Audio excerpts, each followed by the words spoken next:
YS Jaganmohan Reddy గవర్నర్ను కలిసేందుకు రాజ్భవన్ చేరుకున్నారు. Bauxite గురించి అలాగే కాల్ మనీ వ్యవహారం పైన తీవ్ర ప్రకంపనలు రేపుతోంది ప్రస్తుతం కాల్ మనీ వ్యవహారం.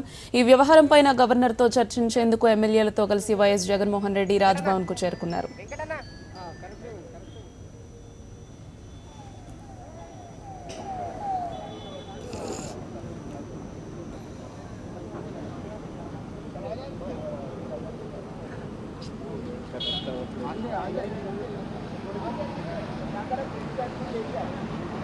హలో, వైఎస్ జగన్మోహన్ రెడ్డి కొద్దిసేపటి క్రితమే వైఎస్ జగన్మోహన్ రెడ్డి రాజ్భవన్ చేరుకున్నారు. ఆయనతో పాటు పార్టీ ఎమ్మెల్యేలు కూడా రాజ్భవన్కు రావడం జరిగింది. మొత్తం కూడా ఆంధ్రప్రదేశ్లో చంద్రబాబు సర్కార్ ఏ విధంగా వ్యవహరిస్తుందనే దానిపై వైఎస్ జగన్మోహన్ రెడ్డి గవర్నర్కి ఫిర్యాదు చేయబోతున్నారు. మొత్తం బాక్సైట్ మైనింగ్ కావచ్చు, విజయవాడలోనే దేశవ్యాప్తంగా సంచలనం సృష్టించిన కాల్ మనీ సెక్స్ ర్యాకెట్ పై వైఎస్ జగన్మోహన్ రెడ్డి గవర్నర్కి కంప్లైంట్ చేయబోతున్నారు. బాక్సైట్ మైనింగ్కి సంబంధించి గతంలో 9 ఏళ్లు ముఖ్యమంత్రిగా ఉన్న సమయంలో బాక్సైట్ మైనింగ్కి అంకురార్పణ చేసింది చంద్రబాబు. ఆ తర్వాత ప్రతిపక్షంలో ఉన్నప్పుడు చంద్రబాబు నాయుడు దాన్ని వ్యతిరేకించడం, అప్పట్లోనే గవర్నర్కు లేఖ రాయడం, ఆ తర్వాత మళ్ళీ అధికారంలోకి వచ్చిన తర్వాత మళ్ళీ కొద్ది రోజుల క్రితమే బాక్సైట్ విశాఖ ఏజెన్సీలో బాక్సైట్ మైనింగ్కి అనుమతిస్తూ జీవో నెంబర్ 97 జారీ చేయడం, మొత్తం కూడా ఈ బాక్సైట్ మైనింగ్ పై పెద్ద ఎత్తున విమర్శలు వెల్లువెత్తుతున్నాయి.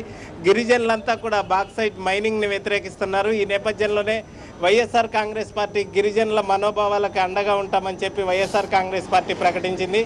పార్టీ అధ్యక్షుడు వైఎస్ జగన్మోహన్ రెడ్డి విశాఖ జిల్లా చింతపల్లి వెళ్ళి మొత్తం కూడా గిరిజనులతో మాట్లాడటం జరిగింది. ఖచ్చితంగా రాష్ట్ర ప్రభుత్వం జారీ చేసిన జీవో నెంబర్ 97ని ఉపసంహరించుకోవాలని చెప్పి వైఎస్ఆర్ కాంగ్రెస్ పార్టీ డిమాండ్ చేస్తుంది. ఈ నేపథ్యంలోనే గవర్నర్ను కలిసి బాక్సైట్ మైనింగ్కి సంబంధించి రాష్ట్ర ప్రభుత్వం జారీ చేసిన జీవోని తక్షణమే ఉపసంహరించుకునేలా ప్రభుత్వానికి సూచించాలని వైఎస్ జగన్మోహన్ రెడ్డి గవర్నర్కు కంప్లైంట్ చేయబోతున్నారు. దీంతో పాటు గత 4 రోజులుగా కృష్ణా జిల్లాలోనే సంచలనం సృష్టించిన కాల్ మనీ సెక్స్ రాకెట్కి సంబంధించి కూడా నిరుపేదల జీవితాలతో చెలగాటమాడుతూ అధికార పార్టీకి సంబంధించిన మంత్రులు, ఎమ్మెల్యేలు, ఎమ్మెల్సీలే ఈ కాల్ మనీ సెక్స్ రాకెట్లో ఉన్నారు. కాబట్టి దీనిపై హైకోర్టే స్వయంగా దీనిపై విచారణ జరపాలని చెప్పి వైఎస్ఆర్ కాంగ్రెస్ పార్టీ డిమాండ్ చేస్తుంది. ఈ నేపథ్యంలోనే వైఎస్ జగన్మోహన్ రెడ్డి నిన్న ఆంధ్రప్రదేశ్ సీఎం చంద్రబాబుకి 4 పేజీల బహిరంగ లేఖ కూడా రాయడం జరిగింది. మొత్తం కూడా నిరుపేదల జీవితాలతో చెలగాటమాడుతున్నారు. కాబట్టి ఈ విషయంలో ఖచ్చితంగా రాష్ట్ర ప్రభుత్వం మాత్రం ఎట్టి పరిస్థితుల్లో దోషులకు కఠినంగా శిక్ష విధించేలా చర్యలు తీసుకోవాలని చెప్పి వైఎస్ జగన్మోహన్ రెడ్డి డిమాండ్ చేస్తున్నారు. దీనికి సంబంధించి వైఎస్ జగన్మోహన్ రెడ్డి మరి కాసేపట్లో ఇప్పుడే కొద్దిసేపటి క్రితమే రాజ్భవన్లోకి వెళ్ళడం జరిగింది. పార్టీ ఎమ్మెల్యేలు కూడా ఉన్నారు జగన్మోహన్ రెడ్డితో పాటు. ఎట్టి పరిస్థితుల్లో దీనిపై గవర్నర్ జోక్యం చేసుకోవాలి, రాష్ట్ర ప్రభుత్వానికి డైరెక్షన్స్ ఇవ్వాలని చెప్పి వైఎస్ జగన్మోహన్ రెడ్డి ఒక రిప్రజెంటేషన్ ఇవ్వబోతున్నారు. గౌతమి. Thank you Chandrakant.